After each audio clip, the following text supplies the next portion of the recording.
Bonjour, bienvenue sur le forum des lecteurs Corrèze Télévision pour cette émission Écrivains en région. Aujourd'hui, j'ai le plaisir de recevoir tout d'abord Mathias Vincenot. Bonjour Mathias. Bonjour. Mathias, vous êtes professeur à la Sorbonne, directeur artistique du festival Découvrir de Concèze. Vous êtes également sociétaire de l'Académie Charles Cros. Et vous venez de signer aux éditions Mine de Rien l'almanach insolite. En quoi cet almanach, Mathias, est vraiment particulièrement insolite? Il est insolite parce qu'il est différent, parce que dans cet almanach, il y a des gens très différents, très divers qui chaque jour proposent un texte. Ça va d'Ève qui propose un texte sur la mort jusqu'à Monseigneur Di Falco qui propose un conte de Noël, en passant par des politiques qui proposent des poèmes, par exemple. Certains politiques proposent des poèmes, c'est le cas de Noël ma mère, c'est le cas de Sophie Dessus. Des gens d'univers différents qui proposent des textes qu'on n'attend pas nécessairement. Plus une recette de cuisine chaque semaine et des éphémérides. De Christophe Tastet. Des éphémérides de Christophe Tastet, voilà. Donc, en fait, cet almanach, c'était quand même un défi extraordinaire. Vous avez confié cet almanach à des éditions régionales, les éditions Mine de Rien, à Pascal Rabot et Florence Couder. L'année dernière déjà, vous aviez publié un très joli recueil, Les choses qui changent. Et cette année, de nouveau, vous leur confiez votre bébé qui a quand même 300 par an. En quoi est-ce vraiment un défi pour Florence et Pascal? Déjà, ce sont des éditeurs qui ont eu le courage de dire oui à ce projet. Parce que c'est quand même un livre sur lequel il y a des photos à chaque page. Tout à fait. Un livre qui fait presque 380 pages, qui est édité avec du beau papier, il y a tout de beau dans ce livre. Et ça coûte cher. Et ce sont des éditeurs audacieux qui font un travail extraordinaire et qui sont indépendants au meilleur sens du terme. Tout à fait. Et d'autre part, c'est vrai ce que vous dites, il y a un énorme travail de mise en page et les photos sont très belles. Et quelles ont été pour vous les véritables pépites et les surprises par rapport aux auteurs? Je pense à certains auteurs qui vous ont vraiment livré dans des domaines où vous ne les attendiez peut-être pas. Quelles ont été vos surprises? Les surprises, c'est surtout quand la page et le texte s'épousent parfaitement bien, c'est ça nos surprises en fait. Oui. Les maquettes, les photos sont faites par Pascal et Nicolas Rabot, les maquettes ont été faites par Pascal, et c'est toujours étonnant quand on voit comment la photo répond au texte en fait. Donc les surprises, elles ont été multiples. Tout à fait. Je ne peux pas en citer une particulièrement. Bien sûr, il y a la surprise du texte, quelque chose qui ne va pas correspondre à l'image qu'on a du personnage. Quand Bernard Ménez envoie un plaidoyer pour la laïcité, on se dit tiens, c'est étonnant. Mais en fait, non, c'est pas étonnant parce que ça fait partie de ce qu'est Bernard Ménez et peut-être que c'est une partie du personnage qu'on connaît moins. Donc, en tout cas, il y a vraiment tout type de textes, que ce soit des textes souriants, des textes plus graves, de la prose, de la poésie, vraiment tout type de texte. Vous dites que la photo est très complémentaire de la poésie et effectivement, je trouve que ça donne du relief. Et dans Les choses qui changent également, vous aviez pris soin de mettre ces photos. En fait, Mathias Vincenot, vous êtes vraiment capable de croiser les talents et les arts, et c'est ce que vous faites dans votre festival Découvrir. Et je crois que vous avez vraiment été là pour mettre en lien toutes ces personnes. Et en fait, hier, vous étiez là donc pour ce salon du livre. Quelle a été la première approche de vos lecteurs? Avez-vous eu des commentaires agréables, surpris? Ah oui, les gens qui ouvrent cet almanach sont très étonnés du nombre de personnes qu'il y a, très étonnés d'y trouver certaines personnes et très étonnés aussi quand ils ouvrent le livre de voir la qualité déjà graphique de l'ouvrage. Tout à fait.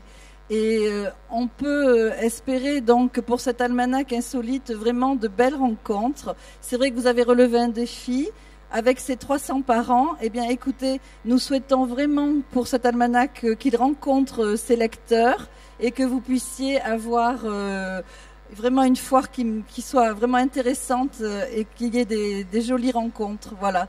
Merci Mathias Vincenot. Donc je rappelle cet almanach insolite qui est paru aux éditions Mine de Rien, dont les photos sont faites par Pascal Rabot, Nicolas Rabot, et les éphémérides qui ajoutent vraiment une touche très personnelle avec l'originalité qu'on connaît à Christophe Tastet, qui a vraiment mis sa petite note d'humour. Merci infiniment et je vous souhaite une bonne foire, Mathias. Merci beaucoup. Eh bien maintenant, nous passons à Guy Roumieux. Bonjour Guy Roumieux. Vous publiez un premier roman aux éditions Les Monédières qui s'intitule Le Fils. Alors si l'almanach peut se vanter d'avoir 300 parents tous identifiés, le héros de votre roman, Oedipe, lui, ne sait pas quels sont ses parents et c'est vraiment une quête des origines. Pourquoi avoir choisi ce thème de la quête des origines ?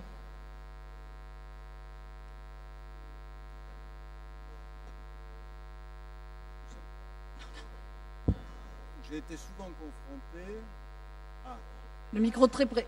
Tout simplement parce que j'ai constaté dans certaines communes, dans certaines villes, la présence d'enfants de l'assistance publique élevée avec plus ou moins de bonheur, élevée avec plus ou moins de bonheur dans des communes ou dans des villages corréziens.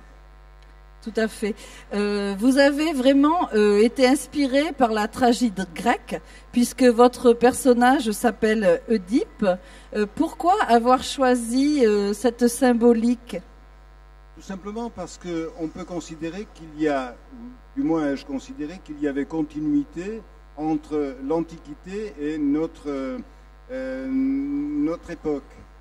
Tout simplement parce que l'histoire violente de l'Antiquité se perpétue au cours du XXe siècle et du XXIe siècle, qui n'est pas en reste par rapport au précédent.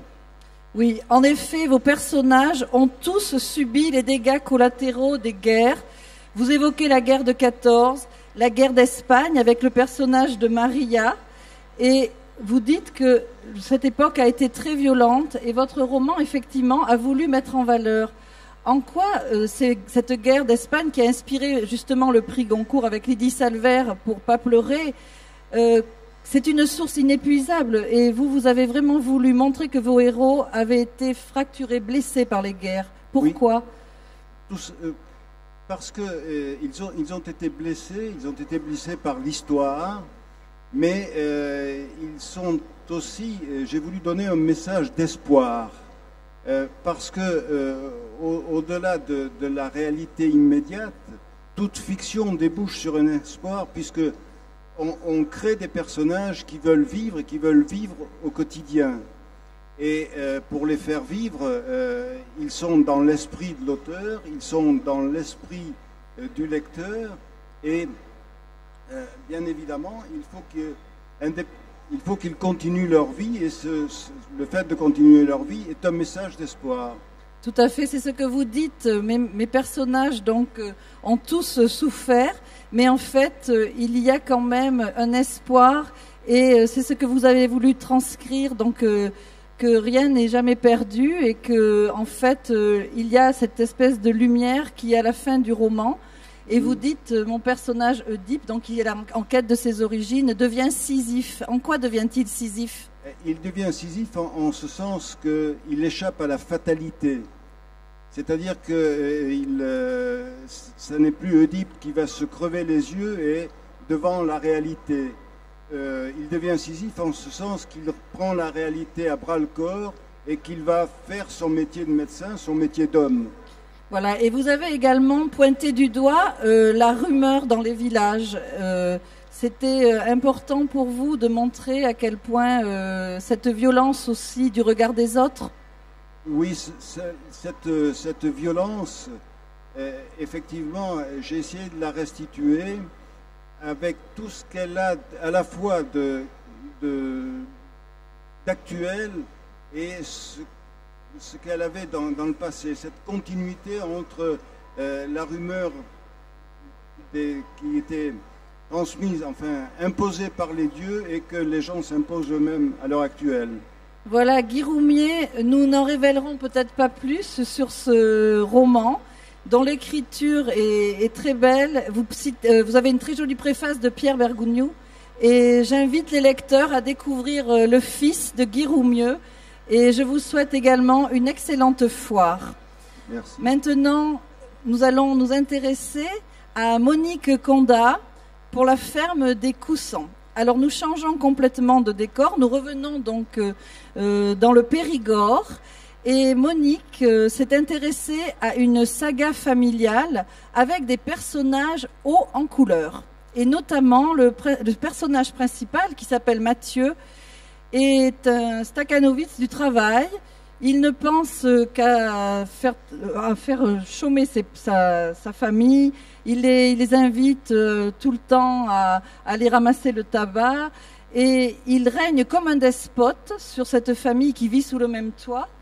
Et comment avez-vous eu l'idée de créer un personnage aussi bourru et même antipathique et à qui on n'a vraiment pas envie de s'attacher dès le début? Je l'ai créé parce que j'ai pris une famille très, très arriérée, parce que ça existe encore, la France profonde, et je l'ai rendu assez désagréable, parce qu'il l'est effectivement, mais les événements qui se produisent dans le livre prouvent qu'il peut très bien évoluer. Voilà. Bon, ça fait des événements un petit peu dramatiques qui vont le faire évoluer, mais il a quand même, comme toute personne, on n'est ni tout mauvais ni tout bon, donc. Alors, exactement.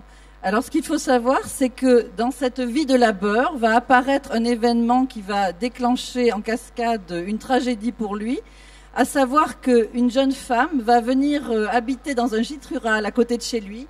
Il va tomber éperdument amoureux d'elle et là tout va basculer, il va perdre la raison et il va même en oublier de s'occuper de son épouse qui est pourtant malade. Oui. Et là, c'est là qu'on se rend compte que dans ce personnage, il y a quand même une part de tendresse et il y a une espèce de fêlure à travers laquelle va passer la lumière. Alors, pour vous, était-ce nécessaire de faire basculer sa vie dans cette tragédie? Il est bourru, c'est vrai, il est travailleur, mais tout le monde a besoin de tendresse. Alors, bien sûr. Dans les régions de la campagne, les gens, ils travaillaient, ils n'avaient pas beaucoup de loisirs, tout à fait.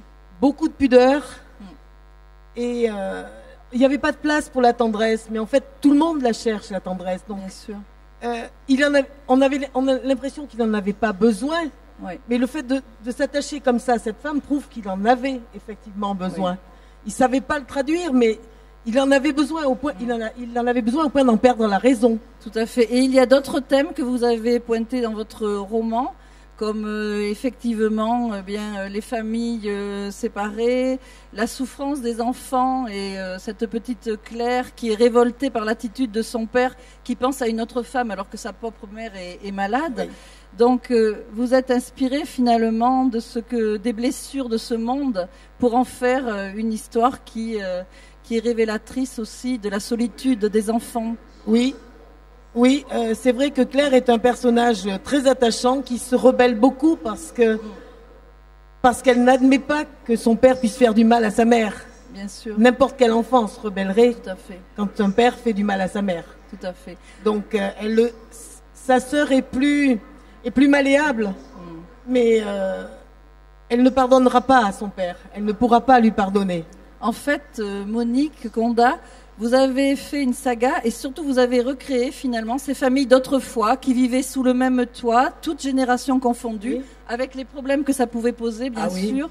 Oui. Et peut-être nous n'allons pas révéler plus pour que vos lecteurs viennent aujourd'hui sur votre stand et vous rencontrent. Dites-moi, Monique, cette première foire du livre, quelle impression vous laisse-t-elle? Moi, c'est magique. Premier livre, première foire du livre, pas n'importe laquelle, celle de Brive. Donc je suis surtout très touchée par le témoignage de tous ces gens qui sont venus chercher mon livre, qui me font confiance parce qu'ils m'achètent mon livre. Ils ne me connaissent pas et quand ils reviennent, il y en a qui sont revenus me dire on l'a lu d'un trait parce qu'on ne pouvait pas s'arrêter. Et pour moi, c'est quelque chose de magique. Bien sûr, parce qu'il voulait aller jusqu'au bout, savoir quel serait le destin de Mathieu. Et donc, Monique, eh bien, nous vous souhaitons de nombreux lecteurs. Et je profite de ce moment pour remercier mes 3 invités. Donc, Mathias Vincenot, avec l'Almanach Insolite, paru aux éditions Mine de Rien, qui est un véritable bijou, qui est un livre jubilatoire, que je vous conseille d'acheter. Vraiment, vous serez émerveillés par la qualité du livre. Donc, merci Mathias. Et merci à Christophe, merci à Pascal, à Nicolas. Merci à Monique Condat aux éditions Geste. Et merci à Guy Roumieux aux éditions Les Monnaies d'Hyères. À très bientôt, bonne foire du livre. Merci à vous.